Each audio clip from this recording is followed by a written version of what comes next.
Hello armies, আসসালামু আলাইকুম। কেমন আছো সবাই? আশা করছি সবাই ভালো আছো, আমিও ভালো আছি। আজকে তোমরা এই ভিডিওটাতে দেখতে পারবে তোমরা তোমাদের ফোনে কী করে উইভার্স অ্যাপটি লগ ইন করো। যারা উইভার্স লগ ইন করতে পারো না তাদের জন্য এই ভিডিওটি অনেক গুরুত্বপূর্ণ। ফার্স্টে তোমরা প্লে স্টোর থেকে উইভার্স অ্যাপটি ডাউনলোড করে নেবে। ডাউনলোড হয়ে গেলে তোমরা অ্যাপটি ওপেন করে নেবে। আমি আগে থেকে অ্যাপটিকে ডাউনলোড করে রেখেছিলাম। তো অ্যাপটি ওপেন হওয়ার পর তোমাদের সামনে এমন একটি ইন্টারফেস চলে আসবে।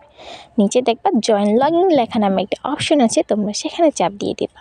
সেখানে চাপ দিয়ে দেওয়ার পর তোমাদের সামনে এমন লগ ইন করার জন্য একটা ইন্টারফেস আসবে। এখানে লগ ইন করার জন্য অনেকগুলো অপশন আছে, কিন্তু আমরা বেশি ঝামেলার মধ্যে যাব না, আমরা ডাইরেক্ট গুগল থেকে লগ ইন করে নিব। গুগলে ক্লিক করে দেওয়ার পর আমরা কন্টিনিউতে ক্লিক করব। কন্টিনিউতে ক্লিক করার পর তোমাদের ফোনে যতগুলো জিমেল অ্যাকাউন্ট আছে সব তোমাদের সামনে শো করবে। তোমরা যে অ্যাকাউন্ট দিয়ে উইভার্স লগ ইন করতে চাও সেখানে ক্লিক করে দিবা। ক্লিক করে দেওয়ার পর তোমাদের সামনে এমন একটি ইন্টারফেস আসবে, বেশি ঝামেলা করার দরকার নেই। এখানে ক্লিক করে দিবা। এখানে ক্লিক করে দেওয়ার পর নেক্সটে ক্লিক করে দিবা, তারপর ওকেতে ক্লিক করে দিবা।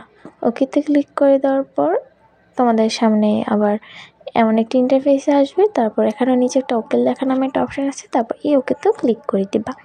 এই ওকেতে ক্লিক করে দেওয়ার পর তোমাদেরকে ল্যাঙ্গুয়েজ সিলেক্ট করার কথা বলবে। এখানে বাংলা ছিল না, তাই তো আমরা অন্য কোনো ভাষা বুঝি না, তাই এখানে ইংলিশ আছে, ইংলিশই থাক। তারপর আবার ওকেতে ক্লিক করে দিবা। তারপর তোমাদের সামনে এমন একটি ইন্টারফেস আসবে, সেখানে বিটিএস, ব্ল্যাকপিঙ্ক সকল K-pop গ্রুপকে দেখা যাচ্ছে। তারপর আমি এখানে বিটিএসকে সিলেক্ট করব। তারপর এখানে দেখো ব্ল্যাকপিঙ্কও আছে।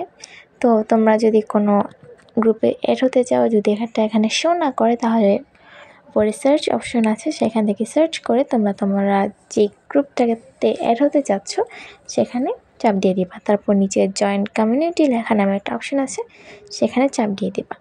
সেখানে চাপ দিয়ে দেওয়ার পর যে তোমাদের উইভার্স লগ ইন হয়ে গেছে। তারপরেও যদি তোমরা কোনো গ্রুপে অ্যাড হতে চাও, তার উপর যে প্লাস আইকন আছে সেখানে চাপ দিয়ে সার্চ করলেই হয়ে যাবে। এখানে কাজ শেষ হয়নি। তারপর তোমরা বিটিএসের যে গ্রুপটা আছে সেখানে চাপ দিবা। সেখানে চাপ দেওয়ার পর দেখো এখানে আর্টিস্ট লেখা নামে একটা অপশন আছে, তোমরা সেখানে চাপ দিয়ে দেবা। দেখবা এখানে বিটিএস মেম্বারদের সকলের আইডি শো করতেছে। তারপর তোমরা এখানে একে একে চাপ দিয়ে সবাইকে ফলো দিয়ে দিবা, যাতে ওরা লাইভে আসলে তোমার কাছে সঙ্গে সঙ্গে নোটিফিকেশন চলে আসে। তোমরা এখানে দেখতে পারবা যে জাঙ্কুকের আইডিটা প্রাইভেট করা, তাই একটু নিচে স্ক্রল করে আসবা। তারপর এখান থেকে জাঙ্কুককে ফলো করে দিবা। তাহলে জাঙ্কুকে যদি লাইভে আসে তাহলে তোমরা সেটাকে এনজয় করতে পারবা। তো আজকের এই ভিডিওটা তোমাদের যদি ভালো লাগে তাহলে তোমাদের ফ্রেন্ডসদের সাথে শেয়ার করে দাও, যারা উইভার্স লগ ইন করতে পারে না তারাও যাতে উইভার্স লগ ইনটা শিখে যায়। তো আল্লাহ হাফিজ, টাটা।